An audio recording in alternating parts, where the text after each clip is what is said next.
Armada Book 2 Chapter 8 The Sacrifice Part 2. At Edna's office, a few days later.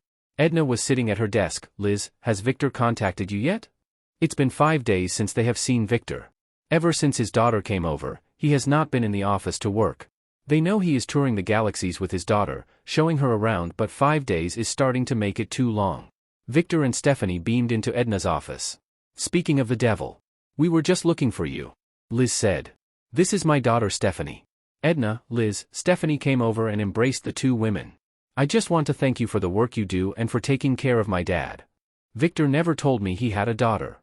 We just came from Earth and I met my grandkids for the first time. They will be transferring in 2 days to planet Los Angeles. In my spare time I read some of the communications and I think the book and movie project is a very good idea. The festival is a sure winner. Maria told me about this when it first crossed her mind.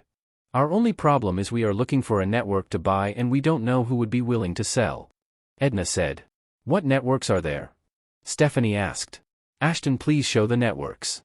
Edna said. Ashton appeared and showed 28 networks across the US and Canada. We were thinking of buying this company in Canada, but the owners indicated they are not interested. Edna said. Victor looked at Stephanie. Steph, tell them. Stephanie started. These 3 networks are possible buys. This Florida network is probably your best bet. You can buy this at $2.2 billion, which is cheap. They are facing major cash flow problems for some time now. They're thinking of throwing the towel in and selling is in their mind. Victor went out of the door and called Sheena and Dennis. What's wrong with the other 2? Edna asked. The people would be a problem. Sheena, Dennis, go and buy this network, offer $2 billion and close at $2.2 billion. How on earth do you know? And Edna, how on earth did you decide she is correct? Liz said. I don't, but I trust Victor. Edna said. Stephanie explained, I have a gift. When Dad was showing me around, we met some Macs and they encouraged me to log into the collective using this device. The device showed me a lot about the universe. I was there for 4 hours, but the information I got was massive. Actually, I found out more. Then they asked me if I would be willing to get an implant so I could connect to the collective whenever I agreed to, and I said yes. So the implant enabled you to see into the future? Edna asked. Victor answered, no, they gave her the implant so the Macs can see into the future if she agrees to allow them to. You can see into the future? Liz asked. It's a gift from my mom. But I cannot really read minds. That could come in handy. Edna said. Stephanie continued, one of the things I saw which is really bothering me is a star exploding. A nova. Is it big, maybe a supernova? Where is it? Liz asked. It's in a galaxy near the end of the Max galaxy. Stephanie, can you show us where the star is? Ashton, please. Edna said. Ashton showed the Mac galaxies. Stephanie looked at the hollow, further to the left, down and left some more, here in the middle. Can you magnify? Yes, this star. This star will explode in 39 days. These 2 planets have Macs, this one has a few Inkeys, and these 3 have Norsets. Most of these planets have a lot of living plants and animals and they will all be destroyed. Ashton, where's Andrew? Edna asked. Right now he, Maria and Eric are meeting with Albert. Ashton said. And tell Roden, Gilkin, and the leaders of the Norsets and Bofengs to meet us there.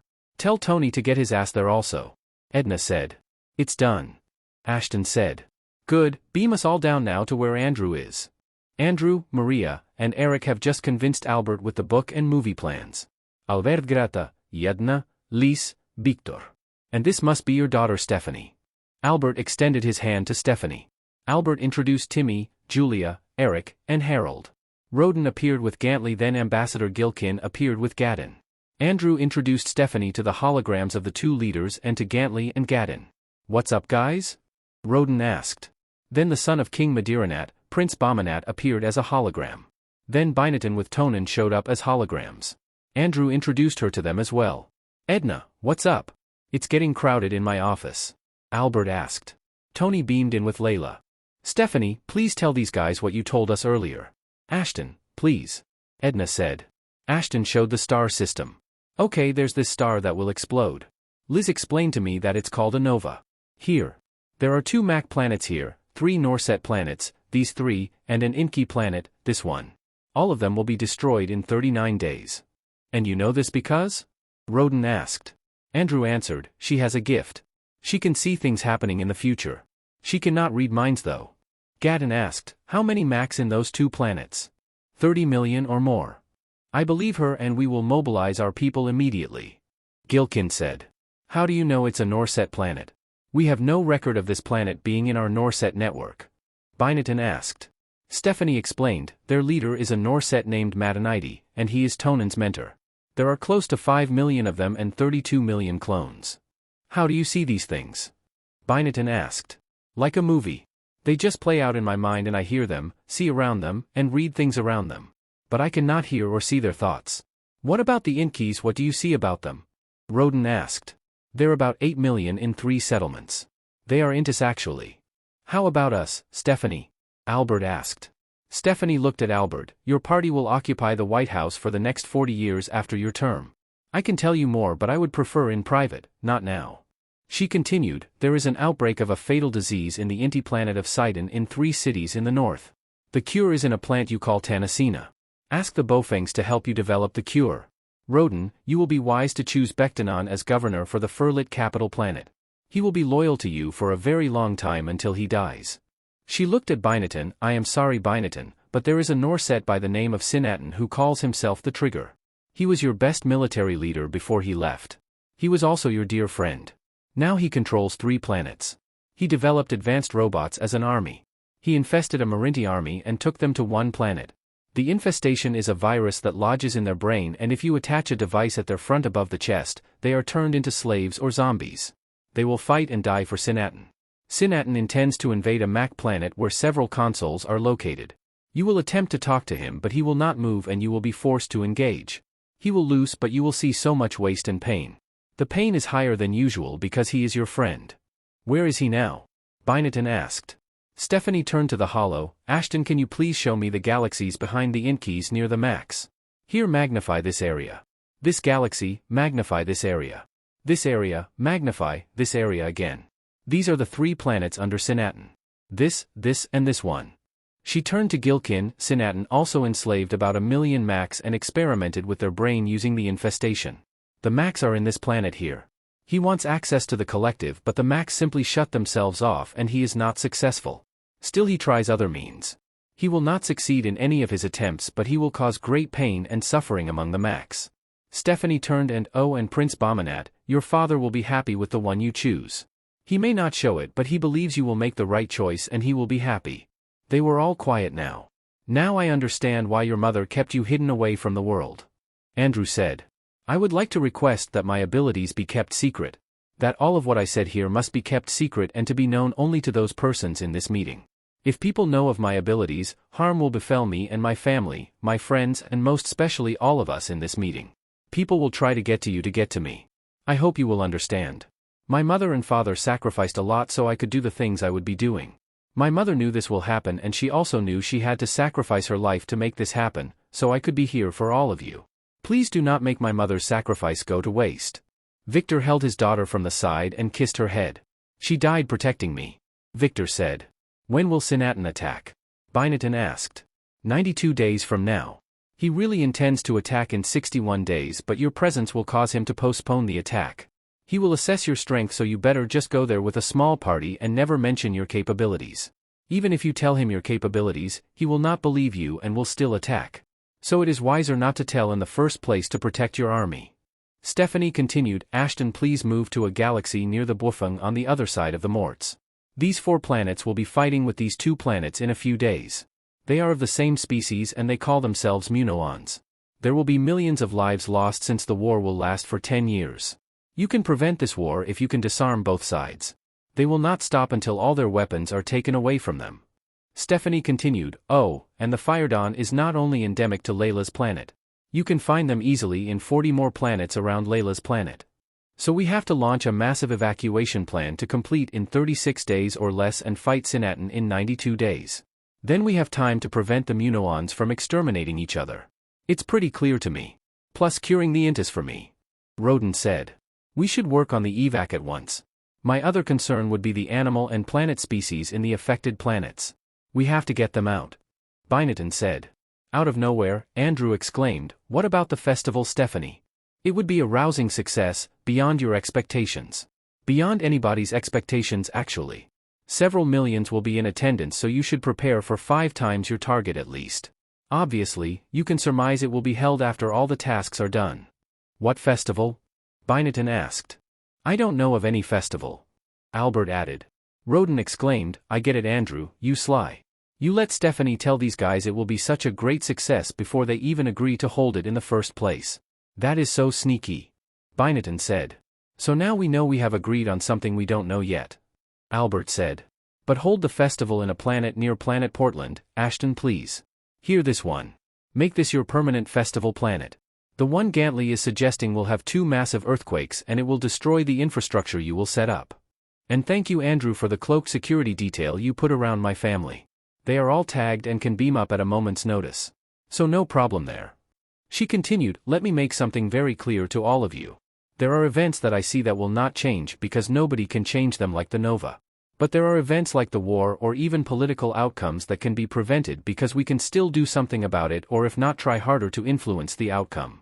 This is where we can be good at. It is still possible that Byneton can still avert the war, he just must be very skillful and clever. Also, there is this Norset scientist named Gotenin who developed a theory on novas. You can talk to him, but only him, about all these, and he will provide the explanation on the prediction of the nova that will happen. This way nobody will question how you got the information in the first place. Do you want me to explain the festival to which you will all have agreed to, or will we just let the festival committee do their job? Andrew asked. Byneton quipped, at least tell us what it is all about that we will have agreed to. Andrew looked at Roden and Roden nodded. Roden started to explain and Andrew supported him and took over the last part. In a few minutes they understood what it is. I would endorse this any day. Byneton said. Albert added, me too. So did Gilkin and the prince. I already know that you did. Roden will send his people to organize the festival committees. Andrew, you are such a sly. Albert said. The group laughed. Stephanie whispered to Edna, they have always been like this, I presume, huh, Edna? Pretty much. Edna said. Stephanie smiled. I will immediately launch my group to evac the Max. I will assume Billy will head the Max side of the evac. Andrew said. I will concentrate the evac of my people. Then the Max. Roden said. I will mobilize all our ships immediately and concentrate on the Norsets. Tonin said. I would need you guys to tow the outposts nearer the planets so we can move them all out faster. I only have 10 ships and I have 500 outposts to deploy for this evac. Tony said. Let's talk about the tow job, Tony. Andrew said. I will start talks with my friend and try harder not to get into an open war. I hope you will devote more effort in saving the other life forms. They are also important to us all. Stephanie noted. They all thanked Stephanie profusely, now convinced of her abilities, and promised to keep the secret. All the holograms vanished after each have said a quick goodbye. Mr. President, we will be buying a network in Florida for the book and movie project. Edna said. Good, I just told Eric here that it's a go and Harold will pitch in $1 billion or so. I would like to talk to Stephanie in private. They all beamed out of the room and left Albert and Stephanie. Back in Edna's office, now I understand your sadness and your struggle to live longer. Your wife told you to wait for your daughter to appear, said Edna. Yes, she did. I thought I was going to die without my daughter ever meeting me. When Ricky and Vicky came into my life, I knew then what my wife was talking about. I am very sorry for your loss. She must love you very much. Yes, she did. I too loved her very much. Edna looked at him. He just looked back quietly. Stephanie told me that we should double our investments at least on the old people. Victor said. Ricky said they could not handle the money. It's too much for them. Edna said. She said at least double. I guess we should look for more key personnel to grow the business parallel to Ricky's. You know what, Victor, she's right. I have been thinking about increasing our investments along this line. I see around me the results are incredible. Productivity is so high, the quality of decisions are very much above board. Take our investments on the drones, if it were just a bunch of doctorates in engineering working on them, that place will not work until maybe 2 or 3 years. But put it in the hands of artists in their field of expertise, the product become magical. Everybody wins. Well said, Edna. For a very young person like you, you have the vision of an old-timer. Thanks for the very young part. Okay, let's headhunt for the key persons. We can do it by country. Take Andy and Rita, very devoted to the idea. I'll tell Ricky to pump money and people into their operations. Then we have Gustav and Marina in Germany. That's within their budget. We need new people to tap new areas. I understand. I will talk to Ashton about this. After a few months, at Harold's office at the spaceport. Harold kritet, Edna, Marie, Lise, Victor sit. What's up? Victor started. My daughter told me to buy all the companies we can buy on Earth and use them to recruit, develop and prepare humans in preparation as to when the president decides to declare the off-world reality. Timmy and the governors of Planet Seattle and Portland are chipping in a lot of money and we know you will not agree to be left out. Harold thought for a while. It makes perfect sense. Corporate acceptance is also important in the transition. Maria explained, actually, we also wanted to make sure to employ people, develop them, and if need be deploy them off-world. We intend to attain full employment across the globe. This would mean employing people in the most unproductive tasks and paying them, but we also gain their trust and we may actually determine their off-worldness. A second recruiting thrust through the corporate structures. You put it most concisely, sir. Edna said. While making them productive and maybe retraining them in areas we would need them later on, but they don't know it yet. Liz added. What did Albert say? Harold asked. He was okay with it if you are. He also said we need to be more organized to compete with the other planets toe-to-toe. I like it. The other aliens really have an advantage and we should organize ourselves to respond to their way of doing business. How would you go about buying the companies? Harold asked. Edna explained, well, there are the stock exchanges. Victor has listed more than 5,000 companies across the globe that are ripe for internal buyout negotiations. To buy them out we would need 2.5 trillion and to buy some companies in the exchanges maybe 4 trillion.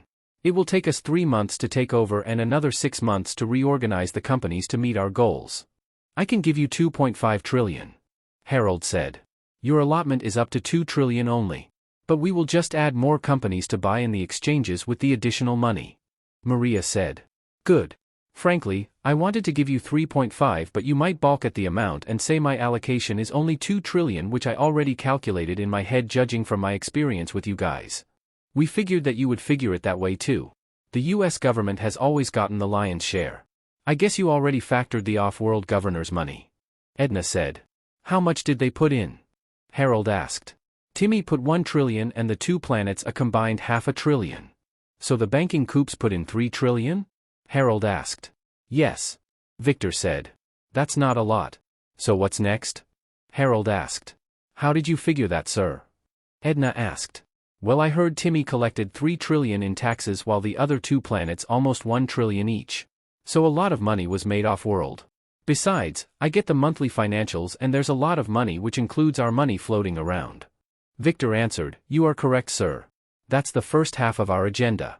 We have lined up developments in the 3 major planets which would require a lot of people who we hope will be served by the recruitment thrust. Then we have planned 300% expansion of the Boofing Beef and Wine project to expand to another nearby planet. We would be hiring a lot of Talonauts and Boofings. We wanted to put up a research center in Planet Portland and which could end up designating the whole planet as a science planet. This will create a magnet for the quick development of the planet. What about the Germans, the Japanese and the rest, where are their money?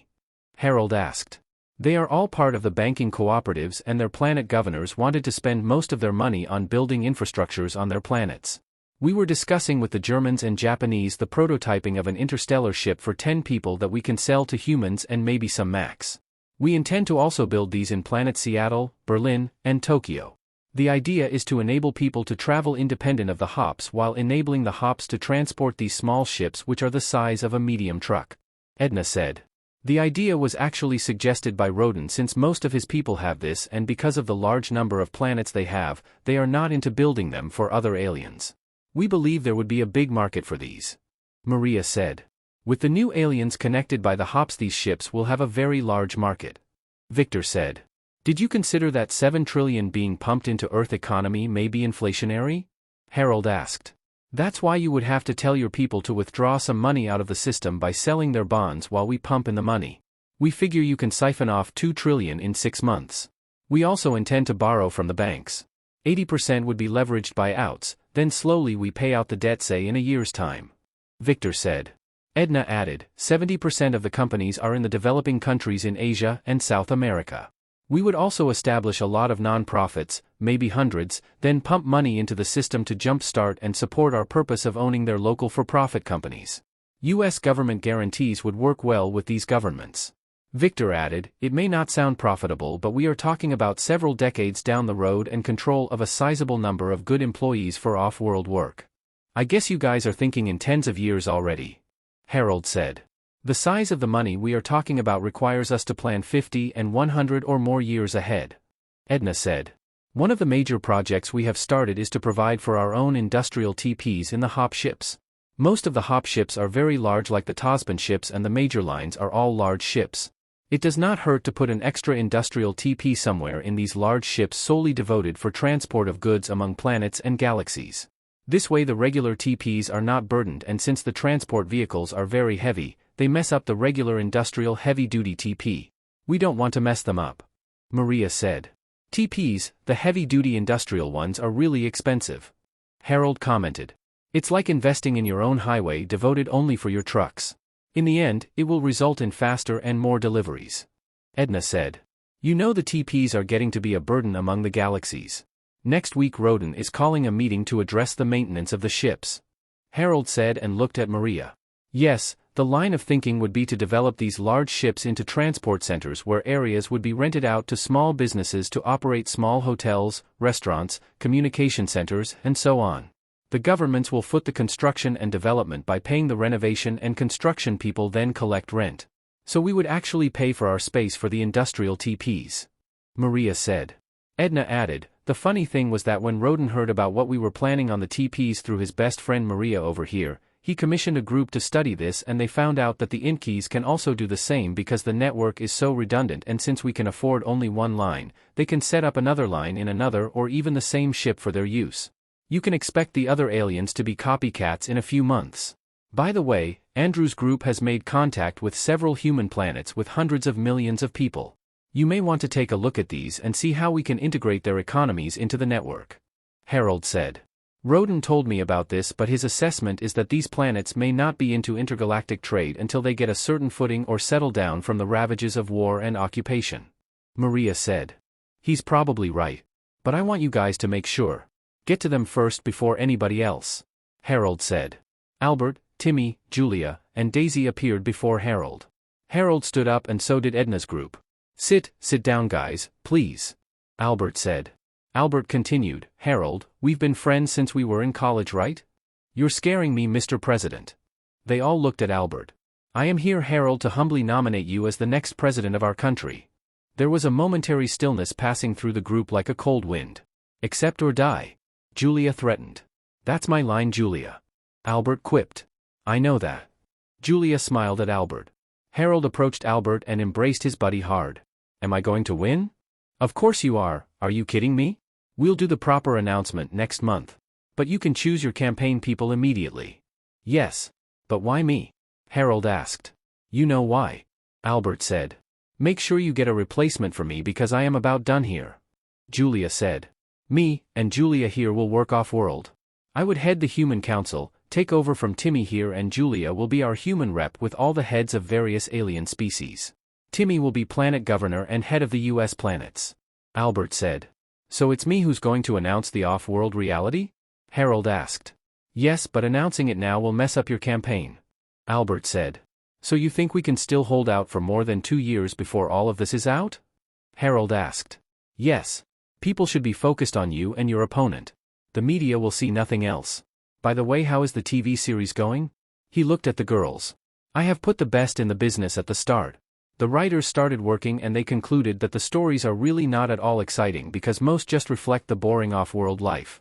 So they manufactured some stories to weave in some conflicts, exciting adventures, and contradictions. The technologies presented have not been upgraded since they are what they are. The various alien lives make for a different perspective of off-world realities to most people here.